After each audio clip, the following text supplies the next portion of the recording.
Hello and welcome to another edition of No Nonsense. There were some high hopes this week that perhaps there would be a meeting in Turkey that might lead to a ceasefire in the Russia-Ukraine war. But at the last moment, of course, Mr. Putin pulled the plug, so Mr. Zelensky didn't go, and Donald Trump, who was in the Mideast, said, "What's the point until Putin and I get together?" There are rumors of a prisoner exchange, calls for more sanctions. So we have put out a call to our friend Marcus Kolga to try and put this all in perspective. A senior fellow at the Macdonald-Laurier Institute, really an expert in Russian, Eastern European, Central and Eastern European affairs, and also the founder of Disinfo Watch. I want to come to this, but I was struck because I read a very powerful piece that you wrote for The Line on the risk to our democracy here at home of foreign interference, or the normalization of foreign interference. And it really struck me because, well, this is what you've dedicated your life to, is disinformation, and we're not sure what we're even getting out of the Russia-Ukraine situation. But What provoked you to write that about the Canadian situation? Well, I mean, there are multiple factors. I mean, you and I have talked about this over and over again for the past couple of years. I've been tracking foreign authoritarian interference, influence operations, information operations already for the past 20 years. And we really haven't come around to fully acknowledging the threat that they represent to our democracies. No kidding. Right. So I think that through the OG Commission for the past couple of years, we've sort of talked about it theoretically, but we've never really looked at the human dimension of foreign interference. And that came into sort of stark focus for me during, or just before this last federal election, in my own riding, which is Markham Unionville, where there was a nominee for the Conservative Party. Joe Tay was his name. Right. He was a former Hong Kong movie star, also a leader of the Hong Kong pro-democracy opposition movement. He was forced to come to Canada because of his involvement in the pro-democracy movement. Took that courageous step to decide that he was going to run for the Conservative Party. But because of his activities in Hong Kong, the Chinese government decided to charge him with some sort of nonsense charges about terrorism and espionage, that sort of a thing, placed a bounty on his head. And it was his experience with transnational repression. I mean, I've been a victim of Russian transnational repression, but it was really his experience, the fact that he really got sort of kicked around by the Conservative Party. We saw what happened in this riding with the Liberal Party, Paul Chang. And the fact that neither party really seemed to take this threat seriously, that's what really inspired me. Gets me. I mean, the Paul Chang thing was outrageous. We didn't have the leader respond at all. Mr. Tay, who got kind of moved from here to there, had to stop campaigning, and now family members have been arrested. Like in China, it's 2025, as you say. We had a huge inquiry into this, and we do nothing. Everybody's silent. And everybody worries about Donald Trump interfering in the election by saying he wanted Mr. Carney. That's out in the open. We can at least see that. This other stuff is really frightening. I mean, we have to put ourselves in the shoes of Joe Tay. I mean, he's, being personally targeted is one thing. Again, I can tell you from experience that it's not any sort of fun. Psychologically, it's draining, it's exhausting. But then to have your parents detained, right? That's a whole new different level, to have your loved ones being targeted because of your activity. So, and I'm not seeing much reaction really from the Canadian government, from the Carney government on this. And it's quite frankly shameful. This is a Canadian and his family that's being targeted and being threatened, intimidated into silence. Yet Mr. Tay continues to fight on. So, if we don't start somewhere, if we don't start pushing back, this does it threatens to normalize this sort of activity. And that's no good for our democracy, and it's a threat to the freedom of expression of thousands, hundreds of thousands, perhaps millions of Canadians. This is such a, I mean, it ties so directly with the Russia-Ukraine situation because, as you say, you've been targeted. Most members of parliament that have been critical, including senators of China or Russia, have Yeah. ended up on a list. And somehow we just go la-di-da, and who should we trade with tomorrow? And what should we do? And oh, yes, we did impose some sanctions, but I guess they're not working. I don't know what it's going to take before we kind of shake off this naivete that we've got about what this potentially means for real people. We have the Chinese actually taking the lives of Canadians on Chinese soil. Yeah. And again, kind of radio silence by and large. Yeah, it's. I agree with you. It is shocking, and it's going to take action from the government. This one that's coming Yeah. in. Yeah. We've got legislation that was passed in terms of trying to impose consequences and a cost on foreign interference. Bill C-70 with the Foreign Transparency Registry, or Foreign Influence Transparency Registry, I should say. That's not yet been implemented. The commissioner that is supposed to be created to enforce the registry, that person has not yet been named. That office has not yet been set up. And so we need to work on implementing this legislation rather quickly. Once Parliament sits again, once government gets working again, that's one step that we can take. But dragging our feet with that's not going to be helpful. No, Also, the enforcement of our sanctions. We do have sanctions in terms of Russia. We have all sorts of sanctions preventing Canadians from collaborating with the Russian state. We've seen it happen over the past 12 months, and yet we've done nothing about it. We've allowed it to continue, and that, if we're looking at sanctions, I mean, the sanctions are in place not just to impose a cost on these foreign regimes, but also to deter Canadians from working and supporting these foreign regimes. If we're not enforcing those laws, then it's pretty much the Wild West. That sort of activity will continue. The kind of activity and behavior we're trying to stop. I mean, we spend all this time worried about AI and memes and all of these things and whether we're annoying each other on the internet when actually real things with life and death consequences are going on under our nose. It would Yep. be helpful, of course, if Parliament had actually met in the last 6 months. But, hey, that's just another issue. All right, I want to see where you think we are. I mean, this meeting in Turkey could have, had it all come together, could have changed the course, but it was not to. It was not to be. So, what is Mr.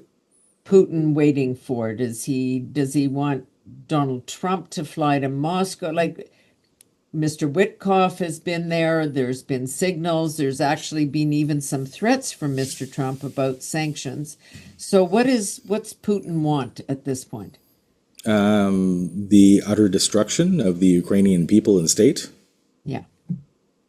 And the territory and no compromise. And if he goes to the table, he has to start talking about compromise. He has to start talking about compromise. He has to, I mean, he wants to prolong this as long as possible. He wants to grind down the Ukrainian people, the government, President Zelensky, so that he can get exactly what he wants. And so coming into these talks today, I mean, I had zero hope. I had no expectation that Vladimir Putin would show up. I had every expectation that his negotiating team would add additional ridiculous demands, because this is the Russian tradition and has been for the past century. And in fact, we had the lead negotiator basically warning the Ukrainian side that Russia is ready to keep on prolonging this war for as long as it needs. And so with that sort of a threat, I think that's a clear indicator of where Vladimir Putin's head is at with these. We can't call them negotiations. He doesn't care how many bodies are Russian bodies or North Korean bodies are left on the ground in this one. There is no respect for human life anyway. So before our talk, I just wanted to look into that and see what that sort of the rate of lives lost is for Russian Yeah. soldiers right now. He's grinding through 1,500 soldiers every single day. 1,500 soldiers, lives, that are just being thrown into this meat grinder. If you look at try to look at the achievements of the Russian army over the past Yeah. year, I mean, they've managed to seize a very tiny bit of territory, smaller than the size of Prince Edward Island, to be quite frank. And the total number of war dead now is approaching a million. They're at 900 and something odd thousand at this point. So yeah, human life does not matter Yeah. to Vladimir Putin. Is there His objective no is to stay in power for as long as possible, consolidate power, and part of that he sees as his mission to destroy the nation of Ukraine. Is there, it's hard to imagine, and we know that there is a powerful propaganda machine, and that the Russian people believe this is a fair battle, that this is territory that was ripped from them. But there've got to be mothers and fathers with numbers like that who are beginning somewhere to ask a question about what Mr. Putin is doing. Two very good points that you make. Number one, the Russian people are being told lies, a fire hose of lies constantly. Truth, facts, independent media have been completely banned and shut off. Inside Russia, completely censored. YouTube used to be available for Russian independent media. That's also being cut off. I mean, information does trickle in through some channels, but largely, I mean, let's face it. I mean, it's that nation is hermetically sealed off from the outside world, in fact. So Vladimir Putin can basically manipulate his own people at will and public opinion. So the Russian people themselves are not seeing the 1,500 soldiers that are dying essentially every single day. They are seeing historical propaganda to make Russians believe that this is a historic war against the fascist West, that somehow the Ukrainians and NATO, including Canada, that we are Nazi powers, hell-bent on crushing Russia. And this is what, unfortunately, a large number of the Russian people believe. Now, you mentioned mothers, fathers, families of these poor dead soldiers. Russians are also not seeing that. Russians in the cities, in large part, are not affected by this war. It is not young Russians in Moscow or St. Petersburg or Nizhny Novgorod that are being pulled to the front lines. These are the farm boys.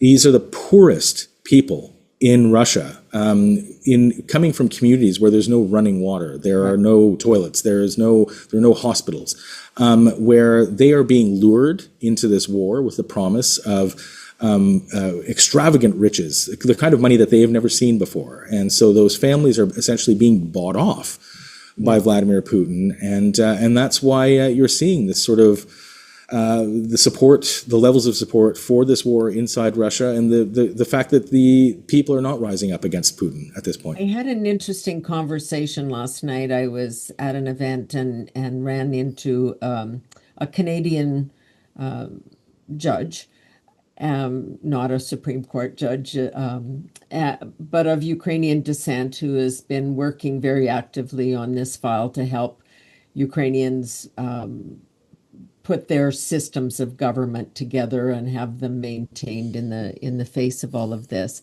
And I made a similar point to him last night about the issue of the Russians not having information. And he said, I've stopped feeling sorry for the Russian families. This has gone on too long. In this world, there are ways to find out information or to question or to judge. We see it even in China, where people have outside sources. And he said, so I don't feel sorry anymore. And I was kind of taken aback, but is there some truth to that too, which is with these numbers? And you may be right. I mean, they're not coming from Moscow. They're coming from the smaller communities or North Koreans that are being sacrificed too. But at what point do we say, okay, someone there has to rise up against Putin? We can't actually do that externally. Yeah, well, look, I mean, that's the only way that we are going to ever achieve a long-lasting, durable peace is a Russia without Vladimir Putin. That's our only hope. But that's not, I don't think there's any hope for that in the immediate future. And that change will have to come from inside. And I also do believe, I would agree with that judge, that the Russian people do bear some responsibility ultimately for this war, for the genocide that is happening in Ukraine, just as other belligerent nations have borne responsibility for their leaders' action. Ultimately, it is the Russian people who voted Vladimir Putin in. It is the Russian people who can remove him from power by simply standing up. And, they can do this. Let's not forget, was it 2 years ago, around this time of year, June, in fact, where Evgeny Prigozhin, the head of the Wagner Group, with a handful of soldiers, essentially, started marching on Moscow. He would have made it there had Putin and Lukashenko, the dictator of Belarus, not intervened. But it is possible for the Russian people to do this. They just need to find the will to stand up. And that's what will end all this. No peace negotiations. Peace negotiations will lead to, and any concessions that we make to Vladimir Putin will only pave the way to future aggression. There's no end to this until Putin's gone. The other part of our discussion was about the Ukrainians. They're so far into this now. There is no way for Zelensky to make the kinds of compromises he's being asked to make either, to give up the turf, having had such a powerful demand of his own people, a price that they have paid dearly, for him to go to the table and say, well, okay, you take that chunk. And I mean, that's very, very hard for the victim in this, or for the country that has been invaded, when they have paid so much.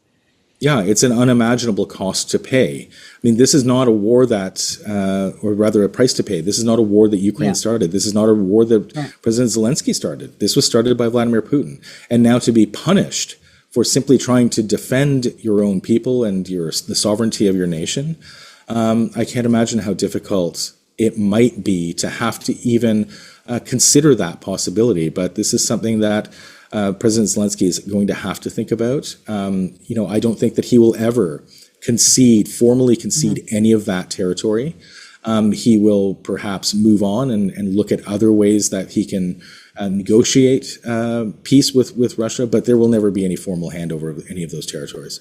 I will get to Trump in a moment, but the antecedents of this conflict go back to NATO meetings in 2008 and discussions about, what the West would do and giving NATO membership to people. I'm not in any way, just let me be 1,000% here clear, defending the Russian activity, but they did feel threatened with NATO countries sort of amassing around them, if you will. And then, as we've discussed on many occasions, the West's response to this, whether it was Crimea or even in this situation, has been a series of too little, too late actions. Not enough equipment, timing too late. Mr. Biden didn't do much of anything. We didn't have much to send. The Europeans still needed their oil or their gas energy from Russia and had to do some deals around the side. This is a pox on all of our houses. Yeah, you're absolutely right. It is. We had the opportunity. Look, if you're going back to the 2007, 2008, when we were making decisions about NATO's future, we could have included, instead of waffling on it, we could have included Georgia and Ukraine then. I think that pulling them into the community of Western democracies, that's what they wanted. Clearly, that's what Ukraine wanted after 2014, yet we sort of resisted. And you make a good point that, when Crimea was stolen from the Ukrainians in 2014, we sort of wagged our fingers and said, Vladimir Putin, you shouldn't be doing that. And we've sort of been doing the same thing all along. I mean, if we really were determined to help Ukraine stop this war, then we would send it the equipment that it needs to do it. The Ukrainian people are clearly determined to do what they can. As you said earlier, they are fully committed to protecting the sovereignty of their nation and to stop this war of terror against them. But they need the tools to do that. We can still send them the tools, but we're even at this late stage, we're sort of failing to do that. Even with the United States not at the table, not providing that support, there are others who could do that. Including South Korea. We could talk to the South Koreans, get them on board. Right now, they are being threatened because Russia is arming North Korea. You don't think that that's going to turn into a serious crisis situation over the next couple of years once they have that technology from the Russians? It's in South Korea's interest right now to stop this war as well. So there are things that we can do at this point, but it doesn't appear that we're going to give Ukraine what it takes to finish this off. There doesn't even seem to be any willingness to think about. I mean, a lot of the focus for about a year was whether Ukraine would, at this round, get NATO membership, and that seems to have fallen off the table totally. And some discussions instead about maybe some affiliate status with the European Union or some kind of connection there. But everybody's too afraid of NATO because it means you have to go to full-on war when one of the members is attacked, right? Well, if we're afraid of it there, I mean, I know. I don't know if you saw this, but it was about 4 weeks ago, the Russian ambassador in Canada tweeted out that Canada is mobilizing the Arctic, that we are working with the Finns and Swedes to prepare for a conflict against Russia. These are the same sorts of narratives that Russia has been using about NATO and Ukraine to justify its invasion of Ukraine.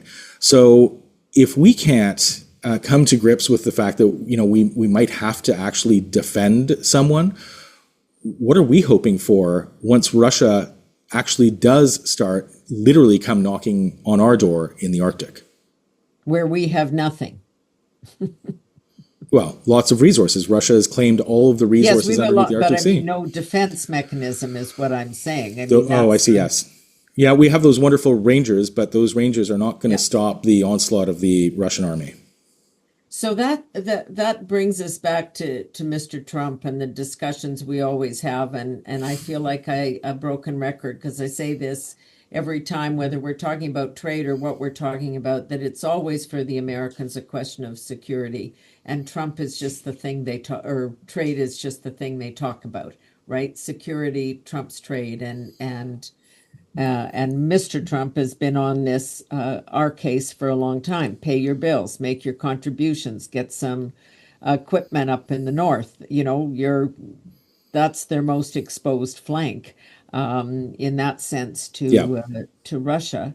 And I don't know, we keep talking about it. We keep talking about increasing those defense budgets, and we'll see whether it ever comes to pass. What could Trump do at this moment? He's late to this game. I mean, he's only been in office this round. Like he said the other day, nothing will happen until I sit down with Putin at a table. Okay. I think everybody's a bit fearful of that. He can't have another loss. He can't have a meeting that doesn't end that war in a day, as he promised to do. So what does he do now? I don't know. I mean, what's going on in his head? Who knows? I mean, what are his objectives here? I mean, he talks about ending the war and achieving some sort of a peace. I'm not sure that that's really the objective here. I mean, this is a president that is a narcissist, vain. I think that someone needs to talk to him and convince him that he truly is the leader of the most powerful state in the world, a superpower. Vladimir Putin is not. Somebody has to tell him that Vladimir Putin is. I understand that. But I'm wondering exactly what Trump could do, because him going into a room with Putin doesn't necessarily mean Putin's going to give on this. That's the one No. enemy. I mean, we saw some movement from the Chinese on the trade issue because that's dollars and cents, and they were taking a real economic hit. Um, Putin can't. I mean, doesn't seem to respond to any of these things. I mean, our Right. sanctions could have been tougher, but even when they were there, he didn't care. Yeah, look, I mean, at the risk of oversimplifying Vladimir Putin and his strategic objectives, I mean, he's little more than a schoolyard bully. The only Yeah, thing that he understands is a bloody nose. And yeah. this is what Donald Trump doesn't seem to understand. That Donald Trump, he's I mean, probably the world's largest and most influential bully. He Yeah. needs to understand this, that he does have the upper hand here, and he can give that bloody nose. But how He's not. does he bloody Putin's nose? Like, what could he do if he'd gone to this meeting or if there's some meeting? What does he do? Does he say we're going to bomb you into oblivion? Does he find some real sanctions to impose for a couple of months to squeeze? Like, if you Yeah, wave sanctions. your wand. For sure. I mean, there are sanctions, there are secondary sanctions. A lot of that oil that is otherwise should be trapped inside of Russia is making its way to Greece Yeah. and getting mixed up in other oil, and they're evading sanctions. So, tightening the screws there, which shouldn't be too hard. That's politically low hanging But fruit. is That's one thing to Europe do. going to agree? I mean, Europe has to play that game too. Like they're needy for energy. They were calling us for the LNG, and we said, "Oh no, we can't do Here's that." hydrogen. But yeah, we're worried about the environment. So we all have to be Yeah. And they'll stepping up here. look, the Europeans, I think, writ large, would support that. What Donald Trump also needs to do is say that he's going to promise F-16s, for example, for Zelensky, more missiles, more long-range artillery, and overall support for Ukraine. That he will continue arming Ukraine so long, or until Ukraine is able to retake the territory that Russia has stolen from it. That's the way that you push back on Vladimir Putin. It's not by giving in to his demands, which is sort of the strategy seems to have dominated the Trump administration for the past 2 months. Well, and before that, Biden, because And Biden, hunter yes. was involved and compromised, right? Right. And so, it's pushing back, it's taking a tough stand, understanding that you are the United States of Canada, or rather, you the United States of America. That was a Freudian slip, wasn't it? Right? The 51st state. Here we go. That'll be the headline tomorrow, Marcus. Okay. Kolga, yeah. Right. And recognizing exactly what Russia's position is. This is Russia before Donald Trump became president was teetering. The economy was teetering. Inflation was out of control. Interest rates are sitting at around 27%. He was making no gains on the front lines, and so Putin was in a really tough spot before Donald Trump came to power, and Donald Trump has basically come in and saved Vladimir Putin. By pulling back the weaponry. I mean, I haven't seen other behave in terms of saving him, but I mean by just not supplying Ukraine in a timely way. In terms of weapons deliveries, but also re-legitimizing Vladimir Putin on the world stage. Calling for bilateral meetings with him and having these phone calls. Vladimir Putin was a real pariah until Donald Trump came to town, so to speak. And that's something that Vladimir Putin deeply craves, is that sort of international legitimacy, primarily for the domestic audience. So actually, the whole notion that Trump should, I mean, he's sent Witkoff on numerous occasions there. And do you think that has aided and abetted Putin? Absolutely. Witkoff has gone to Moscow, basically cowered and begged and bent the knee to Vladimir Stop Putin. talking to Putin totally and simply arm Ukraine, which is not in Donald Trump's philosophy, which he campaigned on and won on. right? Which is he's the guy for peace. He's not going to get into these forever wars. So, and I think it's fair to say there's a lot of the American public that is saying we don't want to get further, more deeply into Ukraine at this point.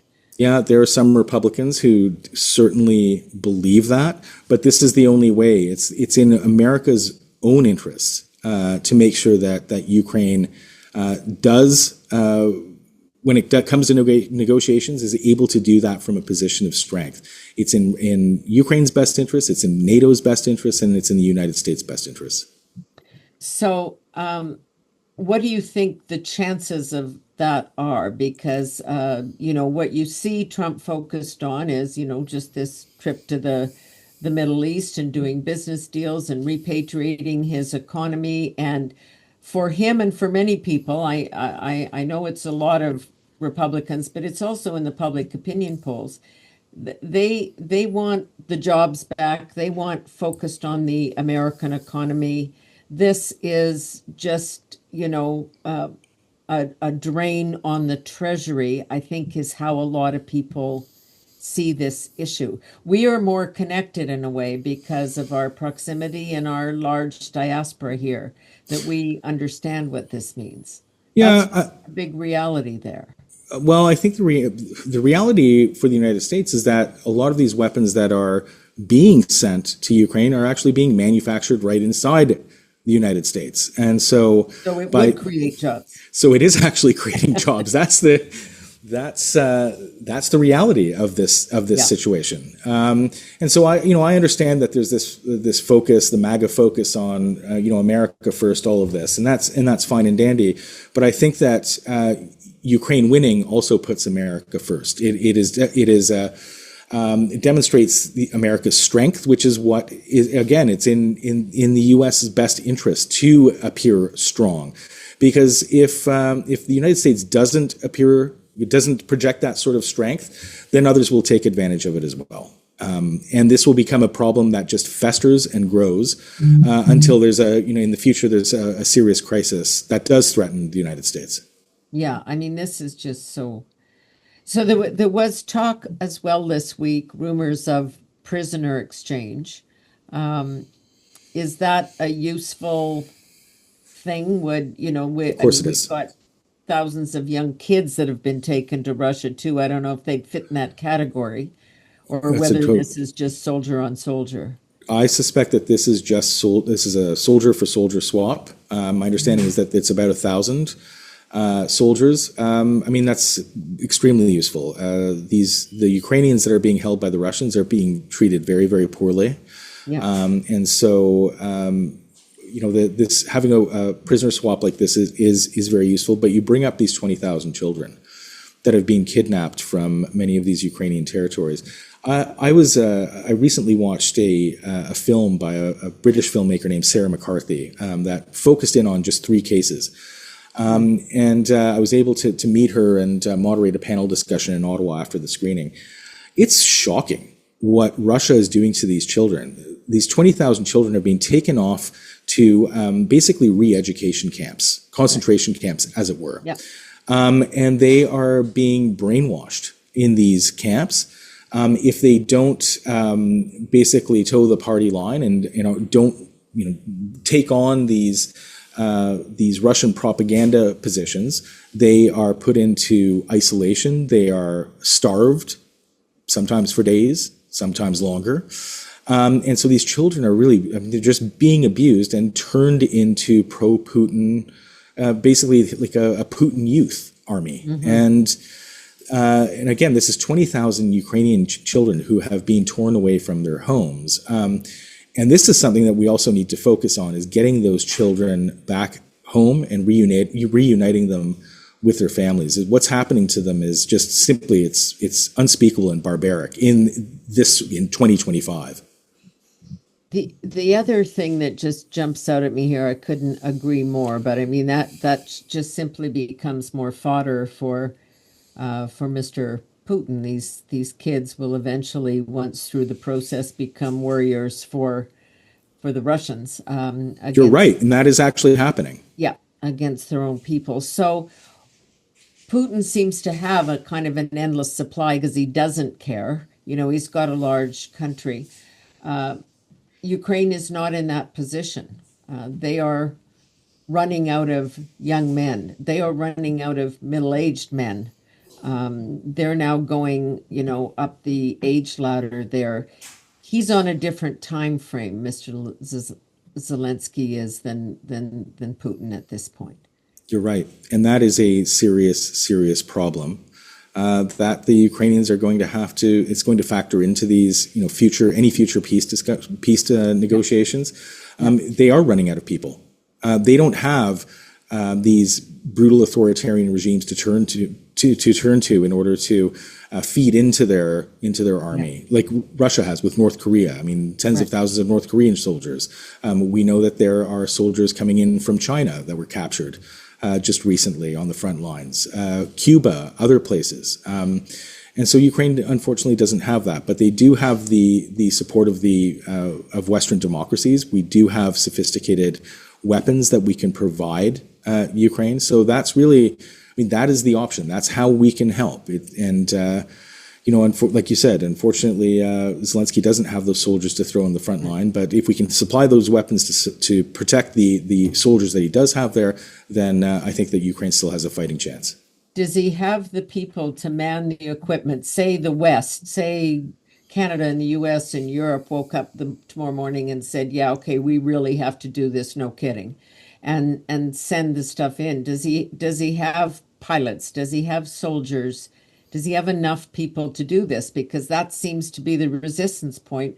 Americans, Europeans aren't putting, you know, bodies on the soil, feet on the soil. No, you're absolutely right. I mean, it would require training, but it appears that the Ukrainians have been trained, you know, on fairly sophisticated equipment, whether it's the F-16s that have already been delivered from, I believe it's Denmark, on these HIMARS, all sorts of other sophisticated equipment. And I would argue that in many ways, Ukraine's experience, I mean, these soldiers that are on the front line, the drone operators, you know, they are, in terms of their knowledge and sophistication, they're ahead of our soldiers at this point. They've been at it for 4 years, have had to learn, they've had to be innovative and creative.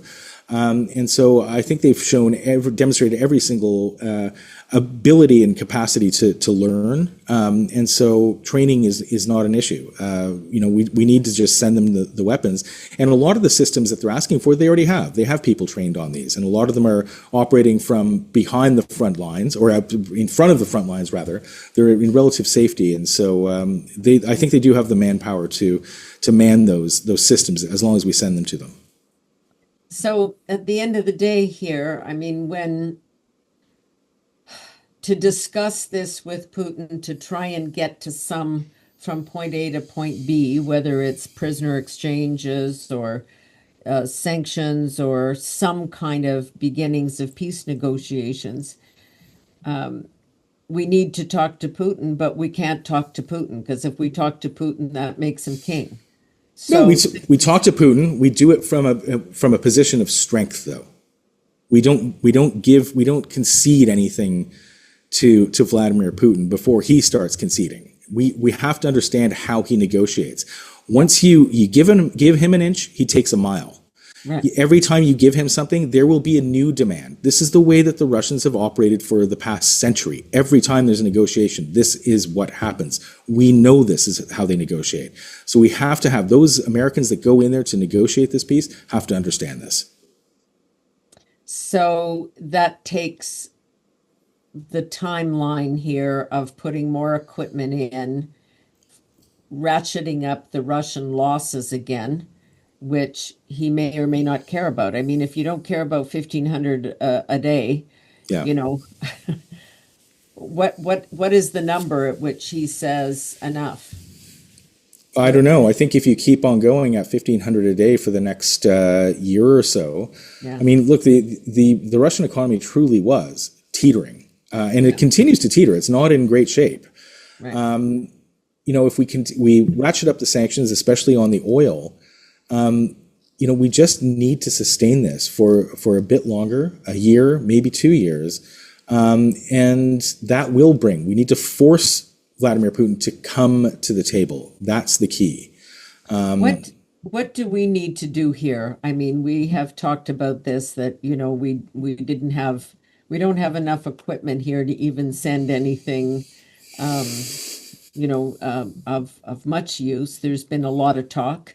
There's been some checks written, but no consensus in Parliament because we haven't had a Parliament. But is there something that needs that we actually can do? I mean, is it about supplying energy to Europe so that they can not try to circumvent the sanctions so readily? Like, where do we fit in as a smaller player on this scene? Yeah, I mean, I don't think we're a smaller player. I mean, I think that we're still a G7 nation and an influential, almost influential member of NATO if we were to pay our share. Yeah. But look, even though it might take years to build those pipelines and those terminals to get that gas to Europe, to get the oil to Europe. I mean, this is something that we need to do long term anyway, because it doesn't appear that Vladimir Putin's going anywhere. And so Yeah. whether this helps tomorrow or whether it helps 10 years down the road, this is something that we need to do. It's in our own interests. It's also in the interests of our allies for us to supply this energy. Before Chancellor Scholz came to Canada 2 years ago, he was going to ask Canada for liquefied natural gas. It was only at the last moment, at the request of the then Trudeau government, where they switched it to hydrogen. I spoke to some German officials back then, and they said, well, we don't really get it. I mean, the technology to export hydrogen doesn't even exist at this point. Right. And so But that you can horizon do was, LNG, and you can do it tomorrow morning. Yeah. we can do this. We can do LNG actually quite quickly. There's technology that exists right now in the United States where you can build a quick offshore LNG terminal within a matter of months. We can do this, and the infrastructure exists. The pipelines right now exist that can take that gas to the Atlantic coast. It may have to bypass through the United States, but that infrastructure exists. So if we were really committed to doing this, we could actually do LNG very, very quickly. And we know that there is a demand for this product in Europe. No, So everybody, it's a win-win situation. Yeah. I don't know. We had the offer. We didn't It's still there. The Yeah. demand is still there. Demand Ask is the definitely Lithuanians. still The there. Lithuanians have built an offshore Yeah. LNG terminal. They've been asking for it. I wrote an article about this back in 2017, where the Estonians, Latvians, and Lithuanians were all asking for Canada to send Yeah. gas over there because they wanted to wean themselves off Russian gas. Yeah. So the demand is there. Why are we not filling it? Yeah. That's the question. Always uplifting, isn't it, Marcus, to have this discussion? Always, yeah, always cheery with me. Yeah. Always cheery. No, I really, it's so frustrating, and even the prospect for a truce comes with its own powerful negatives, and so it does leave people kind of frustrated as to what to do. But I appreciate your insights on this because it's not so clear. It's not black and white, right? And that's what we need to understand here and figure out what we can really do. Marcus Kolga, as you know, as you can hear, he's an expert on all of these issues. He senior fellow at the Macdonald-Laurier Institute.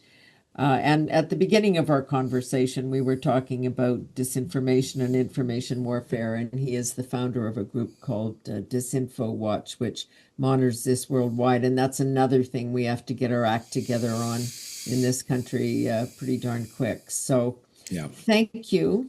That's all I can say. Have a nice weekend. I'm not We sure. try. You gotta try and shut down sometimes. So I'm gonna try and do that. But Yeah, I thank. think it is, and I'm in Saskatchewan, and we have a lot of folks here who've come from Ukraine, women who are working two jobs and sending money home to families, but husbands in their 50s that are suffering injuries, and Yeah. like this is still very, very real, and we just can't lose sight of it. Yeah, thank you for making sure that you hold you make people aware of the humanity in this crisis. That's the Yeah, key. It's about people. these are our neighbors, and people just like, all right, we shall leave it there, and we shall talk soon again, I'm sure. Thank you, Senator. Okay, thank you. And thank you for watching and caring enough about this issue to sit through this conversation that Marcus and I have. So we'll see you again soon for another edition of No Nonsense with Pamela Wall.